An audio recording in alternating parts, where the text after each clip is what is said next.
maulid bid'ah. Masya Allah, antum tuh bid'ah dari kepala sampai kaki.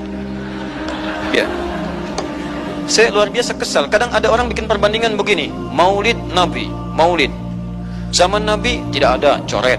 Zaman sahabat tidak ada, coret. Zaman tabi'in tidak ada, coret. Zaman ini ada, oh, lalu diserupakan yang ikut-ikut ke sini. Antum kalau mengamalkan hukum seperti ini fatal. Zakat pakai beras. Zaman Nabi coret. Zaman sahabat coret. Ya, zaman tabi'in coret. Zaman ulama coret. Zaman antum ada bid'ah antum.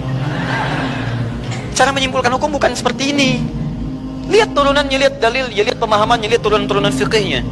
Ya, bagaimana bisa zakat pakai beras jadi padahal contoh nggak ada, dalil nggak spesifik. Ayo coba temukan Nabi zakat pakai beras, temukan. Kalau antum menemukan, masya Allah, saya bermohon kepada Allah supaya Allah mempercepat hajinya antum dan masuk surga tanpa hisab. Tiap hari saya doakan. Tidak cukup dengan amin, cari dulu. Cari di setiap hadis Nabi zakat pakai beras. Saya sampaikan pada antum, sampai kiamat kurang 2 hari, antum nggak akan temukan. Sehari lagi buat sadar, ngapain nyari? Ya, karena Nabi tidak pernah bersentuhan dengan beras. Silakan cari di kitab hadis palsu pun, sepalsu-palsunya nggak akan ditemukan. Capek pemalsu hadis mengarang hadis palsu tentang itu, nggak akan didengar, nggak akan dilihat. Kenapa? Karena tidak ada. Ya, kata Muawiyah, hadza irqun, itu makanan pokok. Nabi zakat pakai kurma, pakai gandum. Ya, lihat, karena itu makanan pokoknya. Makanya setiap makanan pokok yang digunakan, kata para ulama, mendekati kaidah usul fikihnya. Dan kaidah usul fikih diambil di sini. Setiap yang punya keserupaan dengan itu, sekalipun teksnya tidak jelas langsung menunjuk, itu ada isyarat, namanya qarinah namanya. Kalau ada isyarat menunjukkan kepada itu, maka boleh digunakan sebagai alternatif lain dari makanan pokok yang tidak didapati di masa kita dengan generasi yang berbeda. Tapi kalau makanannya sama di setiap generasi, dia zakatnya pakai itu. Makanya orang Arab sampai sekarang pakai kurma, ada yang pakai gandum. Kita makanan pokoknya bukan itu. Antum makanan pokoknya apa? Beras. Masya Allah, beras. Baik pemirsa, beras itu makanan pokok bagi hewan yang bertembolok, ya.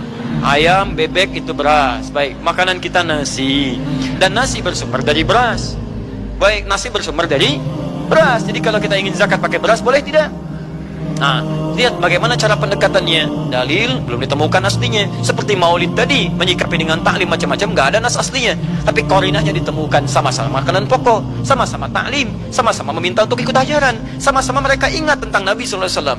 Maka semua hukum itu kita terapkan, jadilah hukum terapan dalam kehidupan kita. Paham? Dan itu tidak disebut dengan bid'ah. Jelas ya? Bid'ah. Alhamdulillah. Tapi kalau yang rame-rame tadi, yang tidak jelas, ya, hanya menghabiskan anggaran, makan-makan tidak karuan, meyakini ini itu dan sebagainya, saya tidak sepakat dengan itu. Saya tidak sepakat.